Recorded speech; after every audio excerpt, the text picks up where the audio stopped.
All right, let's jump right into this explainer, because today we are tackling a brand new, staggering economic milestone the United States has just hit. We are talking about a national debt of $40 trillion. Yep, that is trillion with a T. It's one of those numbers so massive, so completely abstract, that it's just incredibly difficult to grasp what it actually means for the average citizen. But that's exactly what we're going to do today. We're going to use the data from our sources to transform this giant macroeconomic cloud into clear, understandable realities. We'll look at the math, the history, and most importantly, why this absolutely impacts your financial future. So here is our roadmap for making sense of this. Number 1, the $40 trillion milestone. Number 2, breaking down the bill. 3, how did we get here? 4, the dangerous debt spiral. And finally 5, the bipartisan blame game. Okay, let's kick things off with Section 1, the $40 trillion milestone. To begin, we really need to translate the abstract macroeconomics of a number this huge into terms we can actually wrap our heads around. Because let's be honest, throwing the word trillion around tends to make people just tune out. But the reality of this figure, it's anything but ignorable. I mean, look at all those zeros, $40 trillion. According to the reporting, this figure arrived much sooner than economic experts had initially predicted. Just to put the sheer velocity of this borrowing into perspective, the national debt has roughly doubled in less than 10 years. That is a blistering pace for a metric that basically dictates the financial health of the entire country. Let's bring this down to earth for a second and look at the micro view. If we take that massive $40 trillion pie and slice it up equally, literally breaking the national debt down to the individual level, every single person in the United States effectively owes nearly $120,000. Right? That is roughly $117,000 to $120,000 resting on the shoulders of every man, woman, and child in the country. Suddenly, that giant macroeconomic number feels very, very personal, doesn't it? And this next point brilliantly illustrates the alarming growth rate we're experiencing right now. We are currently adding about $5 million to the national debt every single minute. Let that sink in for a second. In the short time we've been going through this explainer, millions of dollars have already been added to the tab. If you zoom out just a little bit, that translates to roughly $285 million an hour, or nearly $7 billion a day. The meter is running, and it is running incredibly fast. To fully contextualize just how heavy this burden is globally, think about it like this. The $40 trillion U.S. debt is now equal to the entire combined economic weight of China, Germany, Japan, the United Kingdom, and India. Let me just repeat that. You take the total economic output of those 5 global powerhouse nations, put them all together, and that is the exact size of the hole the United States currently finds itself in. Moving right along to Section 2, breaking down the bill. So, to understand the debt, we have to understand the spending. It's not just one single thing driving us into the red. It's a combination of massive systemic obligations. A huge chunk of this spending is driven by our aging demographics. With about 10,000 baby boomers retiring every single day, huge funds are flowing into entitlement programs.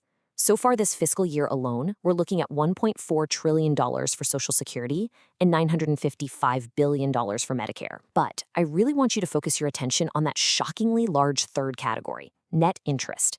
It sits at $931 billion and is tracking rapidly toward the $1 trillion mark. This is money spent on absolutely nothing other than servicing the debt we already have.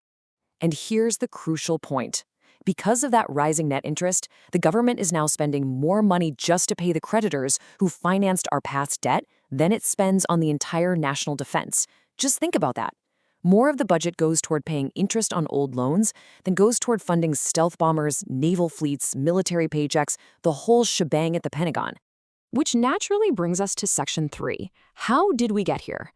You're probably wondering how on earth we accumulated this absolute mountain of debt in the first place. Well, let's look at the historical timeline to understand the major catalysts.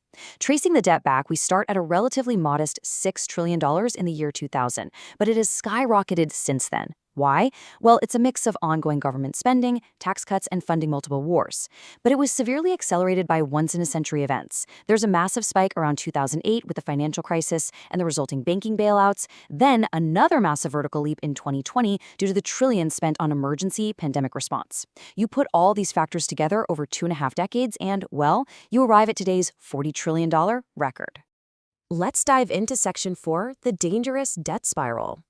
Now, we have to examine a systemic economic threat that experts are increasingly warning us about. This isn't just about a big number sitting on a ledger somewhere. It is about a very real mechanic that threatens to destabilize the economy moving forward. The term debt spiral is popping up more and more among economists. Basically, it happens when borrowing costs become so immense that a government must spend increasing amounts of taxpayer money purely to pay interest. Because the government still has to fund its normal day-to-day operations, paying that massive interest bill forces them to borrow even more money, which, you guessed it, creates even more interest. It's a vicious cycle where a massive chunk of your tax dollars just services old loans instead of fixing or improving the country today. Let's look at this step by step and see how it builds a bridge from Wall Street straight to your front door. This reaction is absolutely crucial to understand. Step 1, as investors get concerned about the sheer size of the national debt, bond prices sell off. Step 2, that drives up treasury rates. Now, why does that matter to you? Well, step 3, treasuries are the benchmark for borrowing across the entire economy. So when treasury rates rise, your mortgages, your car loans, and small business loans all get significantly more expensive. And finally, step 4, it makes it more expensive for the government itself to borrow, feeding right back into that debt spiral. This is exactly how macro debt hits your personal wallet. Finally, Section 5, the bipartisan blame game. Let's talk about the political reality in Washington right now. How are our leaders actually addressing this massive burden? The answer is complicated, heavily politicized, and honestly, often contradictory. Our sources highlight the current political debate. As a nation crossed this $40 trillion threshold, polling from the Washington Post and Ipsos showed about 2/3 of Americans disagreed with President Trump's focus on construction projects. He spent public appearances touting spending for flawless granite home improvements at the White House, all while the widely discussed DOGE initiatives aimed at cutting government spending seemingly faded from the conversation. However, the reporting makes one thing abundantly clear. There is plenty of blame to go around here. This is a story of shared responsibility. The debt has surged under both Republicans and Democrats during good economic times and bad. It's been driven up by Republican tax cuts and new spending bills, massive Democratic spending during the COVID relief efforts, the bipartisan 2008 bank bailouts, and the staggering costs of ongoing foreign conflicts, like the tensions involving Iran.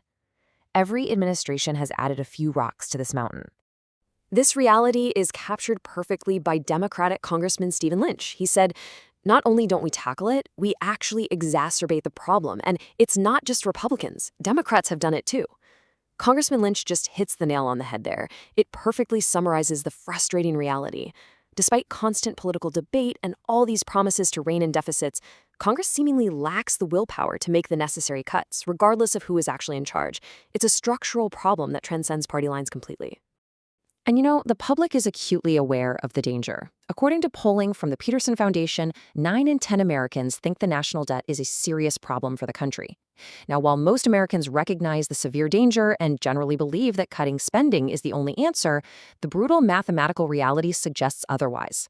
Given the sheer size of the obligations we just looked at, getting out of this mess will likely require a really painful combination of both massive spending cuts and significant tax hikes.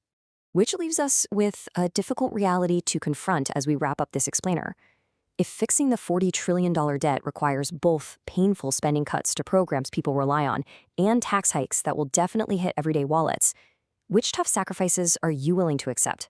It just goes to show that getting out of this debt spiral will require unprecedented compromise from our leaders, and for sure, some very hard choices from all of us. Thank you so much for joining me to unpack this complex issue today. Keep learning, keep questioning, and I will see you in the next explainer.